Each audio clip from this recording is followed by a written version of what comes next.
Esto es el Medio Oeste, y justo aquí está Chicago. Técnicamente es parte de esta región, pero si le preguntas a cualquiera que haya estado ahí, te dirán que en realidad no se siente así. El tamaño es diferente, la densidad es diferente, toda la cultura es diferente. Es la tercera ciudad más grande del país, con una población de 2.7 millones de personas, mientras que la siguiente más grande en toda la región tiene apenas un tercio de su población. Entonces, ¿cómo sucedió esto? ¿Cómo terminó Chicago siendo diferente a cualquier otro lugar en el Medio Oeste, a pesar de ser conocida como su capital? Bueno, por supuesto, todo comienza con su geografía.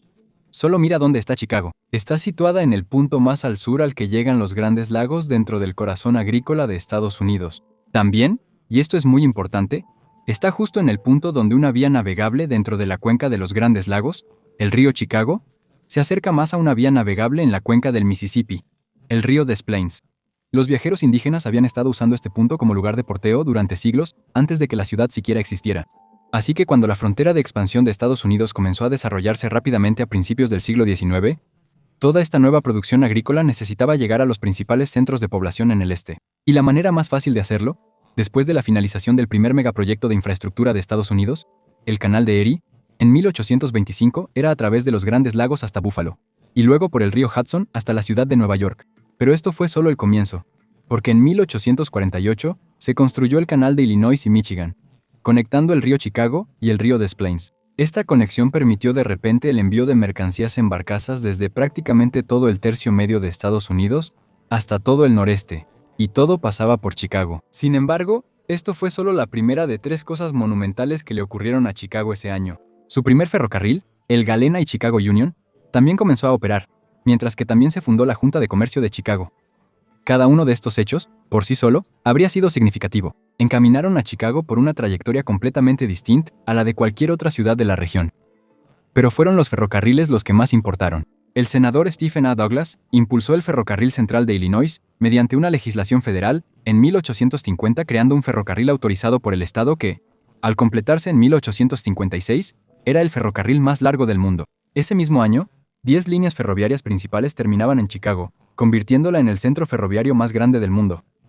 Ahora, aquí viene la parte que la mayoría de la gente no conoce. El dominio de Chicago no era inevitable.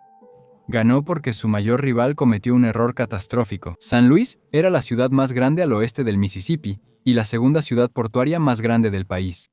Debió haber sido la que dominara el interior, pero los líderes de San Luis rechazaron activamente los ferrocarriles. Los grupos de interés de la navegación a vapor bloquearon los permisos para construir puentes ferroviarios sobre el Mississippi. El río en San Luis era demasiado ancho para construir un puente fácilmente, así que para cruzar los vagones de tren era necesario transportarlos en ferry, lo cual era lento y costoso. San Luis no tendría un puente ferroviario directo sobre el Mississippi hasta 1874, más de 2 décadas después de que la red de Chicago ya estuviera consolidada. El hecho de que Missouri fuera un estado esclavista tampoco ayudó, lo cual ahuyentó el capital del norte. Los inversionistas que podrían haber financiado el crecimiento de San Luis redirigieron su dinero a Chicago. Luego, la guerra civil lo terminó de sellar. La Unión necesitaba enormes cantidades de carne para sus ejércitos, y Chicago cumplió. Mientras tanto, las fuerzas confederadas controlaban la parte baja del Mississippi, estrangulando el comercio fluvial que había conectado el Medio Oeste con el Golfo durante décadas, obligando a todos a usar los ferrocarriles que pasaban por Chicago. Y los resultados fueron asombrosos. Entre 1840 y 1890, la población de Chicago se multiplicó casi 250 veces, pasando de 4.500 a 1.100.000. Nada más se le acercó. San Luis y Chicago estaban prácticamente empatados alrededor de 1870 ambos, con 300.000 habitantes. Pero San Luis simplemente no pudo mantenerse al ritmo, llegando solo a 450.000 2 décadas después. Pero, ¿por qué este tipo de crecimiento? ¿Qué produce realmente ser el centro de transporte de Estados Unidos? Bueno, en una economía capitalista industrial, cuando eres el centro, no solo mueves mercancías, también las procesas. El grano de todo el interior se canalizaba hacia Chicago, donde se clasificaba, se agrupaba y se comerciaba como una mercancía estandarizada. La Junta de Comercio de Chicago creó estándares de clasificación para 1857 e introdujo contratos de futuros estandarizados en 1865, uno de los primeros mercados de futuros de productos básicos estandarizados en el mundo. Para 1854, Chicago ya se proclamaba como el principal puerto de granos del mundo. El procesamiento de carne se consolidó en los Union Stockyards, donde para 1899 millones de animales pasaban por esos corrales cada año. Cuando se desarrolló el vagón refrigerado para ferrocarril, a finales de la década de 1870, significó que la carne empacada en Chicago ahora podía enviarse a Nueva York y a cualquier lugar intermedio. Mientras tanto, la madera de los bosques del norte fluía por la ciudad en volúmenes enormes, convirtiéndola en el mercado de madera más grande del mundo. Chicago se convirtió simultáneamente en el puerto de granos más grande, el mercado de madera más grande y el centro de empacado de carne más grande del mundo. Mira, ser el centro crea masa económica. La masa económica atrae capital. El capital atrae inmigrantes. Los inmigrantes proveen mano de obra. La mano de obra atrae más industria. Es un ciclo autorreforzante que ninguna otra ciudad pudo replicar porque la red ferroviaria ya estaba establecida. La oportunidad para competir con Chicago se cerró en una sola generación. Al final del siglo XIX, Chicago era la segunda ciudad más grande de Estados Unidos, pasando del puesto 92 al segundo en aproximadamente 50 años. Ahora, muchas ciudades crecieron durante esta época, pero crecer solo no te hace diferente. Entonces, ¿por qué Chicago realmente parece un tipo de ciudad completamente diferente a cualquier otra en el Medio Oeste? Bueno, la respuesta comienza cuando te suscribes al canal. Es broma. Comienza con un desastre. El 8 de octubre de 1871 estalló el Gran Incendio de Chicago. Durante 3 días, mató aproximadamente a 300 personas, dejó sin hogar a más de 100,000 de los cerca de 300,000 habitantes de la ciudad, y destruyó 17,000 edificios en solo 3.3 millas cuadradas. Los daños alcanzaron un valor cercano a $6,000 millones al ajustar por la inflación. Pero aquí está el detalle. El incendio no afectó la infraestructura industrial. Los corrales de ganado, los elevadores de grano y las terminales ferroviarias quedaron en su mayoría intactos. El motor económico sobrevivió. Los inversionistas del este vieron esto y el capital llegó de inmediato. La primera carga de madera para la reconstrucción se entregó el mismo día en que aún se apagaba el último edificio en llamas. Chicago simplemente era demasiado valiosa para ser abandonada, pero sí fue necesario reconstruir, especialmente después de un segundo gran incendio en 1874, y eso transformó por completo la forma física de la ciudad. Chicago ordenó la construcción a prueba de incendios en toda la ciudad. Esto obligó a innovar, usando estructuras de acero con revestimiento de terracota.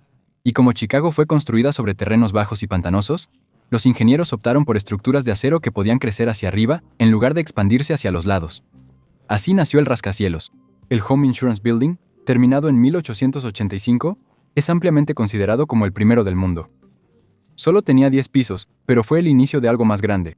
La ciudad reconstruida era densa, vertical y estructurada en una cuadrícula uniforme y compacta, con manzanas cortas y transitables a pie. La textura urbana que surgió se parece a Filadelfia o Nueva York, no a nada más en el Medio Oeste. Luego llegó el L-Train, la primera línea elevada de Chicago, que se inauguró en junio de 1892. Para 1897, el Union Loop conectaba todas las líneas elevadas a través del centro, dándole literalmente al Distrito Central de Negocios su nombre, el Loop. Para 1909, Chicago tenía uno de los mejores sistemas de transporte rápido del mundo. Ese mismo año, un hombre llamado Daniel Burnham publicó el Plan de Chicago, uno de los primeros planes urbanos integrales en la historia de Estados Unidos, encargado no por el gobierno de la ciudad, sino por el Commercial Club, la élite empresarial de Chicago. El plan era ambicioso: un sistema unificado de bulevares, una red de parques regionales y, lo más importante, una declaración de que todo el frente lacustre pertenecía al público, no a los desarrolladores, no a los patios de ferrocarril, sino a la gente.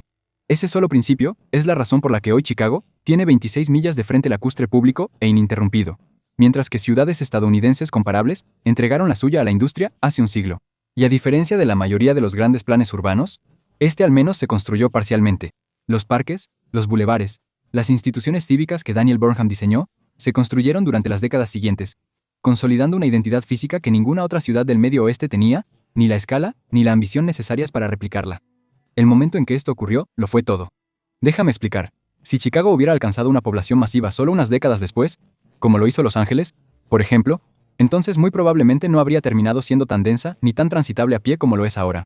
Pero Chicago ya era la segunda ciudad más grande de Estados Unidos, con 2.2 millones de habitantes en 1910. Así que cuando ves otras grandes ciudades del Medio Oeste hoy en día, como Indianápolis o Columbus, que todavía eran ciudades relativamente pequeñas cuando llegó el automóvil, simplemente pudieron desarrollarse alrededor del coche. Así que Chicago se ve diferente por la época en la que creció. Pero, ¿se siente diferente? ¿Y qué hay de la gente? Bueno, aquí es donde 2 enormes oleadas de migración le dieron a Chicago un ADN cultural completamente diferente al del resto del Medio Oeste. La primera fue la oleada original de inmigración. Los ferrocarriles y las fábricas necesitaban mano de obra, y la consiguieron de todas partes. Polonia, Irlanda, Alemania, Italia, Chequia y Lituania, por nombrar algunos. Para 1890, el 79% de los habitantes de Chicago habían nacido en el extranjero o eran hijos de inmigrantes.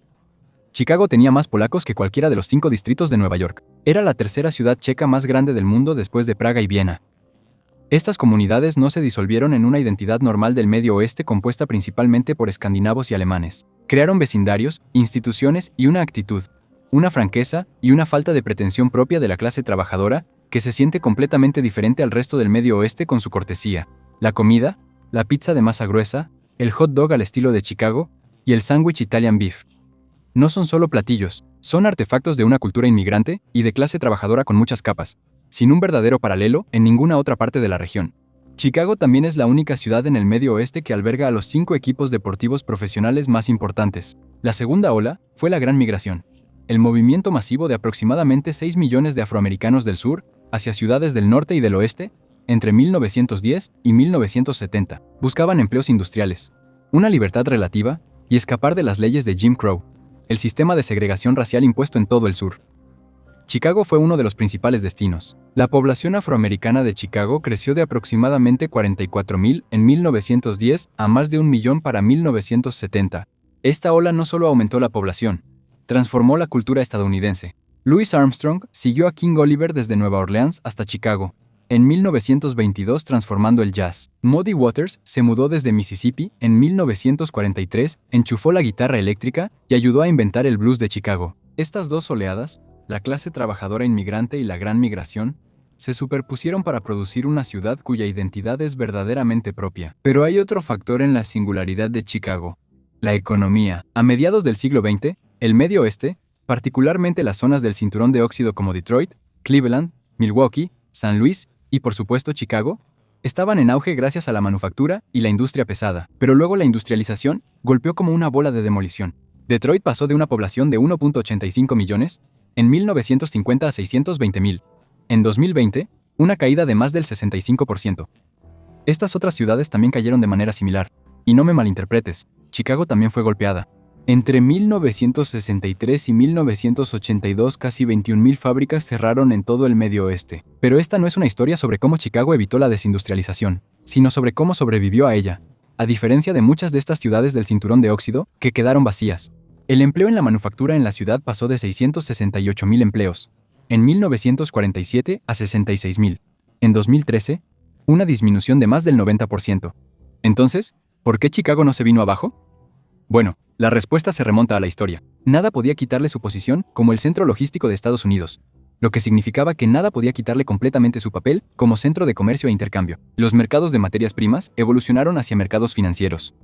A su alrededor creció una economía de servicios profesionales. Si eres el lugar donde se comercia todo, eventualmente te conviertes en el lugar donde el comercio en sí mismo es el producto. Hoy en día, Chicago podría decirse que tiene la economía más diversificada del país entre las grandes ciudades. Entonces, ¿qué ha producido todo esto? Bueno, Chicago es la única ciudad global en todo el Medio Oeste, y una ciudad alfa según la clasificación de la Gauss. La población metropolitana supera los 9.6 millones, más del doble que la siguiente área metropolitana más grande del Medio Oeste. Es una de las pocas ciudades estadounidenses donde realmente puedes vivir sin un auto, gracias al tren elevado y la red de autobuses. Estar en el Medio Oeste en vez de ser una ciudad costera también contribuye a que sea mucho más barata que las únicas dos ciudades más grandes que Chicago, Nueva York y Los Ángeles.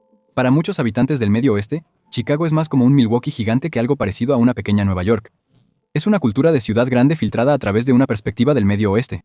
Después de todo, estas ciudades evolucionaron juntas alrededor de la industria de los Grandes Lagos. Algunos incluso considerarían a Chicago más como una ciudad de los Grandes Lagos que del Medio Oeste. Aunque, una vez que te alejas hacia los vecindarios más lejos del centro, la ciudad rápidamente comienza a sentirse más típicamente del Medio Oeste. A pesar de cómo se ve la ciudad, la gente de Chicago es característicamente más humilde, amigable y parecida a otros habitantes del Medio Oeste que cualquier persona fuera de la región. Tampoco es algo malo. Mientras que ciudades como Nueva York y Los Ángeles son más para el mundo, Chicago es para Estados Unidos. Y no se sentiría así si no estuviera en el Medio Oeste. Gracias por ver, y no olvides suscribirte para más contenido como este. Nos vemos en el próximo.